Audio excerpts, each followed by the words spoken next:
자, 형사법 29번입니다. 자, 위법 수집 증거에 관련된 설명으로서 옳지 않은 것은 했는데요. 뭐 1번, 2번 다 많이 봤던 것들이잖아요. 그쵸? 답은 3번입니다. 자, 3번. 자, 여기 보시면 자, 집행을 위탁받은 통신기관이라 그랬습니다. 여기서는 이제 네이버인데요. 자, 집행에 필요한 설비가 없습니다. 그럼 어떻게 됩니까? 없어. 그럼 어떻게 됩니까? 그쵸? 수사기관에 설비 제공을 요청해야 되겠죠? 그쵸? 근데 요청하지 않았다 했습니다. 그러면 유죄 증거로 사용할 수가 없는 겁니다. X. 자, 30번. 역시 위법 수집 증거 문제입니다. 다음 중에서 옳지 않은 것은 했는데요. 정답 몇 번입니까? 2번이죠. 2번. 자, 여기서 일률적으로 증거 능력을 부정한다.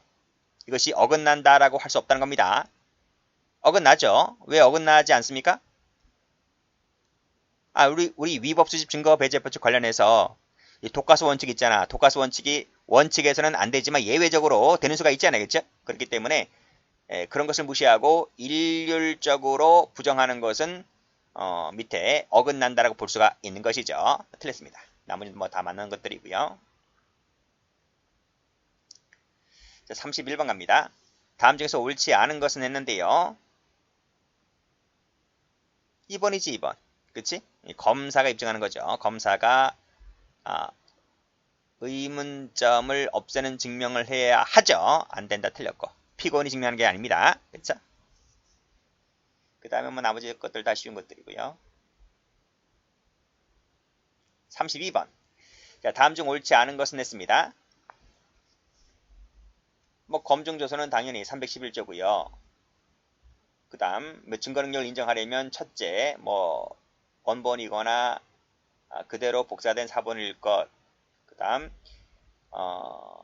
313조 1항에 따라서 이러이러한 것이 증명될 것. 그러면 뭐 증거 능력을 쓸 수 있다는 것들 뭐 다 나와 있는 것들이고요.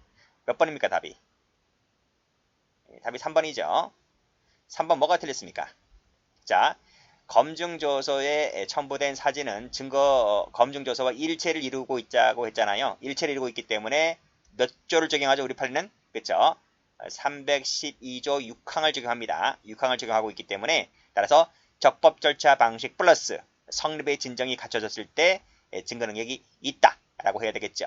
근데 마지막에 없다, 인정되지 않는다 하더라도 인정된다 했기 때문에 틀린 겁니다. 이 부분이. 자, 33번입니다. 전문 증거에 관련된 설명으로서 옳지 않은 것은 했는데요. 몇 번입니까? 2번이지 2번. 2번. 자, 2번은 뭐가 틀렸습니까? 자, 피의원이 공판정에서 자백을 했어요. 자백을 하면 간이종판 절차로 넘어가잖아요. 그렇죠? 즉 자백을 했다는 말은 증거 동의가 의제가 되고 있기 때문에 따라서 증거 동의가 의제가 된다는 말은 증거 능력이 있다 하는 말이기 때문에 따라서 전문 법칙이 적용되지 않습니다. X. 34번.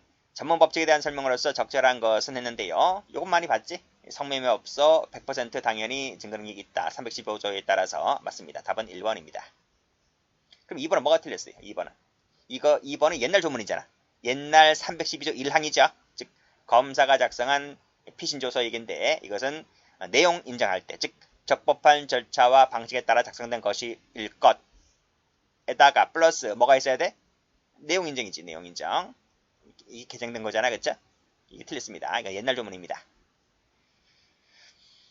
자, 3번 사법경찰관 작성한 피신조서입니다. 역시 내용 인정할 때에 증거 능력이 있다 라고 해야 되겠죠. 부인을 한다. 이거 틀렸네요. 내용을 부인하면 증거 능력이 부정됩니다.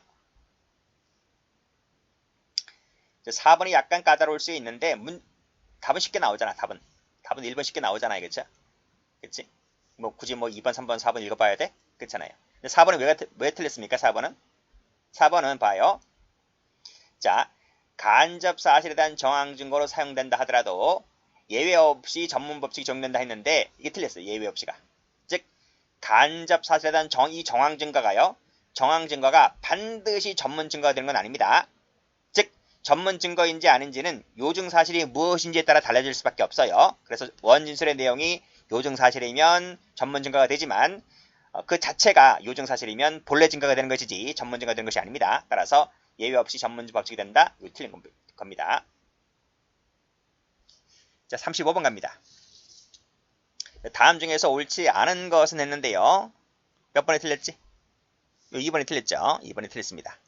자, 보세요. 자, 요 동석한 신뢰관계인 했죠?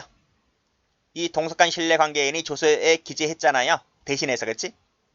기재가 되었다면 이 조서에 기재가 된 내용은 피의자 진술을 기재한 게 아니잖아요. 피의자 진술 기재한 것이 아니라 이 동석한 신뢰관계인의 진술을 기재한 것이 되는 거잖아요.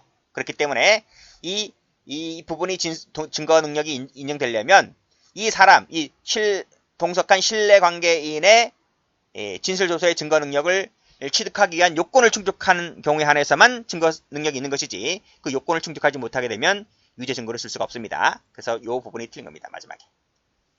요 피의자였던 이 사람의 내용 인정이 아니라 이 동석한 신뢰관계인의 증거 능력을 취득하기 위한 요건을 별도로 충족을 해야 됩니다. 그랬을 때 안에서 증거를 쓸 수 있는 것입니다. 36번 가보죠. 자, 증거 동의에 대한 설명으로서 옳지 않은 것은 했는데요. 몇 번 틀렸어? 다 맞는 거야. 다 맞는 건데요. 3번에 틀렸죠? 3번. 여기 보시면 여기 참고인의 진술을 기재한 조서는 그 내용을 그 피고인이 부인하고 있습니다. 그렇죠? 그렇다면 또 참고인의 법정 출석이라든지 반대 신문권이 이루어지지 못하였다면 증거를 쓸 수 없습니다. 이것은 증거 동의했다 하더라도 마찬가지입니다. 틀렸습니다. X. 37번 문제입니다. 옳지 않은 것은 했는데 거저 주는 문제잖아요. 정답은 1번이죠. 자, 범죄 후 법령 개폐로 형이 폐지가 되었다. 우리 형법 1조 2항 할 때도 배우잖아요. 1조 2항 할 때. 무슨 판결? 면소 판결이죠. 면소 판결이고 공소기각이 아니다. 그럼 형소법 몇 조입니까? 326조. 그렇죠? 확사 공패할 때 패입니다. 그때 패. 면소 판결이다. 나머지 다 맞고요. 자, 38번입니다. 기판형 문제인데 옳지 않은 것을 골라라 했습니다. 이건 몇 번이야? 3번이잖아. 3번. 3번. 기판형 문제 어디서 나옵니까? 형소법에서 나오지만 우리 포괄일제죠. 여기 포괄일제 나오지. 포괄일제. 포괄일제는 우리 형법에도 나와. 그쵸? 형법에도 이런 관련된 판례가 있습니다. 자, 보세요. 중간에 별종입니다. 별종에 확정 판결이 끼어 있다면 둘로 나뉘는 게 아닙니다. 둘로 쪼개지는 게 아니라 뭐다? 이때는 그 확정 판결 후의 범죄로 다루는 겁니다. 틀린 거예요. 됐고, 그 다음에 39번 가볼까요? 항소 문제입니다. 자, 옳지 않은 것은 했는데요. 자, 보세요. 항소장은 어디다 제출합니까? 원심법원이죠. 항소법원이 아니고 틀렸습니다. 자, 2번은 맞아요, 틀려요? 자, 검사는, 그치? 검사는 통지받은 날로부터 14일입니다. 14일 맞아요. 피고인을 항소법원 소재지 교도소 구치소로 이송해야 된다. 맞습니다. 동그라미 법조문 얘기입니다. 3번은요. 국선변을 선정했잖아. 그리고 통지했잖아. 그치? 통지해줬다면 됐지. 나중에 국선을 취소하고 뭐 사선을 선임했다 하더라도 다시 통지할 의무가 있는 건 아닙니다. 처음에 국선에 선정해서 통지를 해줬기 때문에 통지해줬으면 피고인이 알고 있을 거 아니야. 그치? 뭐 굳이 또 사선 변호인 선임했다고 해서 또다시 통지할 필요까지는 없습니다. 틀렸습니다. 2번은 뭐죠? 2번. 리을은 뭐야? 자, 2번에 걸쳐서 송달을 했습니다. 이랬을 때 그 제출기간의 기산일은 최후가 아니고요. 최후가 아니라 최초입니다. 최초 송달 효력이 발생한 날의 다음 날부터 기산합니다. 정답은 그래서 요 니은만 동그라미이기 때문에 답은 3번 되겠습니다. 자, 약식 문제입니다. 옳지 않은 것을 골라라 그랬는데 답 2번이죠? 2번. 자, 위법 수집 증거 배제 법칙, 자배 법칙 배제 법칙은 물론 212조 사망, 213조를 제외한 나머지 것은 모두 적용된다 했는데 뭐가 틀렸어요? 여기서는 이게 틀렸죠. 위수증이라든지 자백 배제 법칙은 이 약식 절차에도 적용됩니다. 적용된다. 그쵸? 뭐 그 외에 또 뭐가 있나요? 자백 보강 법칙, 자백 배제 법칙, 그 다음에 뭐 자유심증주의 다 적용됩니다. 전문 법칙만 적용이 제외됩니다. 이것만 적용되는 것이고 요 파란색으로 밑줄 건 위수증, 자백배제 법칙, 자백심증주의, 자유심증주의 전부 다 그대로 약식 절차에도 적용됩니다. 자, 여기까지 해서 모두 강의를 마치도록 하겠습니다. 형수법도 아주 쉽게 나왔고요. 뭐 앞으로 형수법은 뭐 대책이라고 하는 것이 이 법조문 꼼꼼하게 보시고 그다음 판례 숙지하시면 됩니다. 오히려 형법보다는 공부하기 좀 수월하죠. 근데 대신 암기력이 좋으면 됩니다. 암기력이 나쁘면 점수 고득 좀 못해요. 형법은 굳이 암기할 것이 별로 없는데 형수법은 워낙 조문이 복잡하고 하다 보니까 암기력 좋은 사람이 만점받을 수 있습니다. 자, 그러면 강의 여기까지 다 마치도록 하겠습니다.